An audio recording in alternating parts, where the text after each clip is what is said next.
Welcome back. According to a 2022 report released by the Small Medium and Enterprises Development Agency, that's SMEDEN, and the National Bureau of Statistics, there are about 39.6 million micro, small, and medium enterprises as of 2020 in the country. In 2022, Nigeria had an entrepreneurial index score of about 0.58 points out of 1.0, implying a slightly better than average performance on entrepreneurship development in Nigeria. That's according to Fate Foundation. Well, let's get a sense of what can be done to create an enabling environment for entrepreneurs in Nigeria and also founders and startups. Joining us for this conversation now is Professor Joseph Nnanna, Chief Economist, Development Bank of Nigeria. Great to have you on the show. Long time no see. Good morning. Hi, Laddie. Good morning. How are you doing? I'm fine. Welcome. So let's get into it now. See, the business environment is getting really heated, right now with industrial action, rising inflation, and pressure on the naira. Paint a picture of how entrepreneurs, have fared in 2023 with the rising costs of doing business right now. Well, thanks for the question and thanks for having me, Laddie. So you see, the state of entrepreneurship in Nigeria is quite dynamic. You see, we always have these ups and downs in every business cycle, but in particular for entrepreneurship and entrepreneurs broadly in Nigeria, it's mainly challenging because, let me give you a scenario where we are as an economy. So on the one hand, we can easily state that the economy is in a state of disequilibrium. What that implies is demand, supply, and especially prices are not reconciled. In other words, if you take a look at the price pressures, we can categorize our economy in hyper-inflationary territory right now because we've seen a continuous rise in inflation levels. Core inflation from 2007 till date has gone from 11% to now at 22% and still climbing. Food inflation continues to climb at 30% and rising. Headline is around 26.7% and climbing. Our forecast says we will probably be around 29% before the year runs out. And the years runs out, basically we're in December periods right now. So we can expect a acceleration in prices. But what's important for this conversation is how are households, MSMEs, and the larger entrepreneurship environment faring in this period? I would have to say, if we know that inflation continues to eat at the savings propensity of entrepreneurs, especially households and MSMEs, it's definitely a daunting task for them to basically muddle through. Access to finance still remains a challenge, even though entrepreneurs might get access to finance by raising capital externally and even internally. The real question is, at what price point? And can they be able to repay, or will they need elbow room in the form of moratoriums or forbearance in order for them to get some level of realignment and balancing for their growth within their respective industry?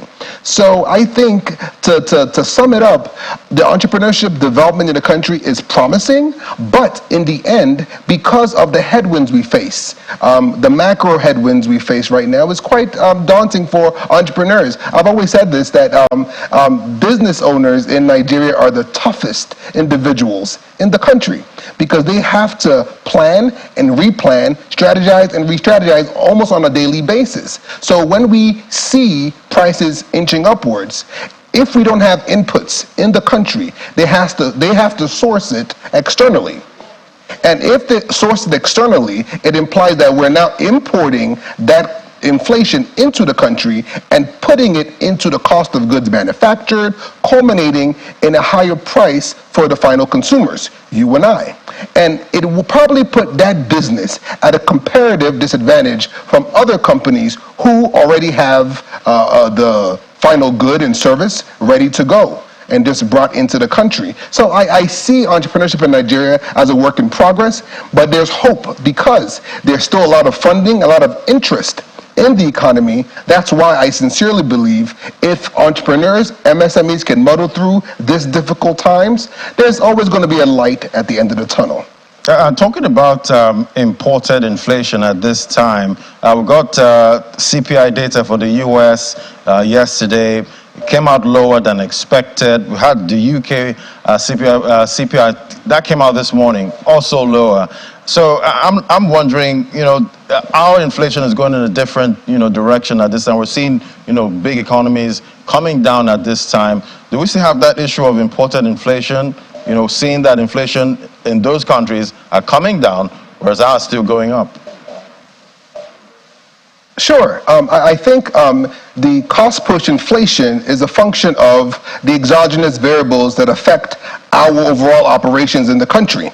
You see, so when you look at the price of wheat, for instance, and the supply chain bottlenecks that we have to face in order to bring the wheat into the country to make bread and cereals and so on, you will find that there are a lot of bakeries closing up shop right now, simply because they can't make ends meet. The prices of inputs has gone up for them, and that kind of cuts across the economy. So if we say inflation in the US, the UK, Eurozone is going down, it simply means that their monetary policy is more effective. The transmission mechanism to bring inflation down by hiking interest rates up is more effective and more responsive to the decisions the respective central banks have taken. In Nigeria, we know that the central bank started hiking rates late. And when they started, it was at 25 basis points and so on. So that is partly the problem. But beyond that, endogenous, we have to look what's happening within the economy. On the one hand, we aren't, at the last report came out from OPEC that Nigeria came out #1 in terms of oil production for the first time this year, which is a good sign of showcasing that we're curing the insecurity and the vandalism and the if you like, the bottlenecks or the leaks that occur in the Niger Delta region. So that's a good sign. If that could be continued on, that's great. But more importantly, other endogenous things that occur in the country, such as insecurity, that needs to be cured. You have flooding, that needs to be resolved. So those things affect food. And food is a major component in the computation of inflation in the country. So I see the next MPC meeting, if you capture everything that's happening in the global and local economy, my suspicion is the monetary authorities will have to probably think twice about keeping rates at steady state. My suspicion is they'll probably hike rates up, which makes it harder for businesses to borrow, but also it also sacrifices growth, means that we have to slow down economic growth to tame inflation. That speaks to a different set of conversations regarding inflation targeting and so on and so forth. But we're not going to get into that. All I will say for now is that when we look at inflation across the globe, Nigeria's problem is beyond the monetary authorities. The monetary authorities cannot be everything to everyone. So the fiscal authorities, on the other hand, have to now do some heavy lifting in driving tax collections, expanding the tax base, and so on. And a lot of work is going into that anyway. So the issue I see is we expect a silver bullet to cure the problem right now. We have to be patient and we have to tighten our belts because it's going to be a rocky road, but there's still going to be a light at the end of the tunnel. Right, definitely hoping for that light at the end of the tunnel and not a freight train, coming. But in 2022 and into 2023, we've heard of news of startups raising financing from VCs, from seed, Series A and B. And how does this kind of business environment impact how VCs interact with, Nigerian startups? How do you see the FX distortions impacting raises for startups? That's another interesting question. You see, I think when you look at the startup subsector in the country and you see what private equity firms are doing, venture capitalists are doing, there are a lot of low-hanging fruits in terms of who you're going to deploy your resources to. Even in a hyperinflationary environment, even in a recessionary environment, there's always going to be opportunities in those economies. In Nigeria, we are so dynamic enough whereby in a recession, you still see some level of investments, albeit slower, but still coming in to specific sectors. So I see VCs as well as private equity firms. Let's not even forget the African Development Bank, Islamic Development Bank, and other DFIs, such as my organization, Development Bank of Nigeria, Bank of Industry, and the likes. These folks are still trying to galvanize resources to pump into the real economy to showcase that there's still opportunities here. I read an article, and I've been following this for some time now. The African Development Bank, along with the Islamic Development Bank, French Development Bank, have pulled funds together with some local DFIs to basically fund startups who are in the ICT as well as the creative industry. So, and that's to the tune of around $600 or so million. So if this is available, it means that these organizations believe and see the real potential in startups in the country. Keep in mind, I'll preface by saying this, the mortality rate of startups is very high. In the first 5 years, probably 80% or 90% fade off.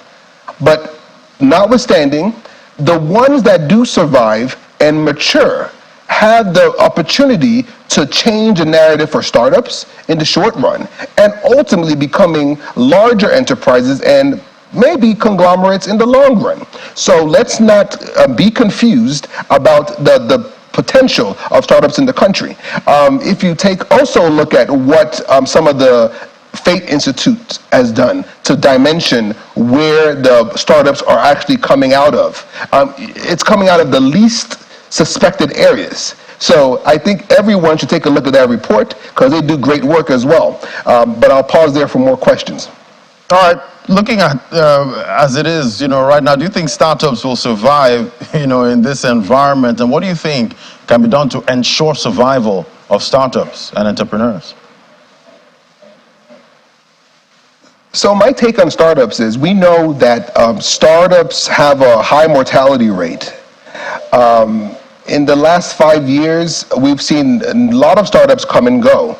I read a report that 95% of startups die in the first 5 years. Notwithstanding, you could also look at from the lens of if you take a look at the potential startups have, because we have a burgeoning youth population. There are no jobs.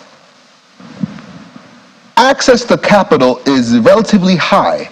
If you're lucky enough to get a loan, it's going to be relatively high. That interest rate being passed to you, you may not be able to manage it enough to grow your business. Some startups need patient capital.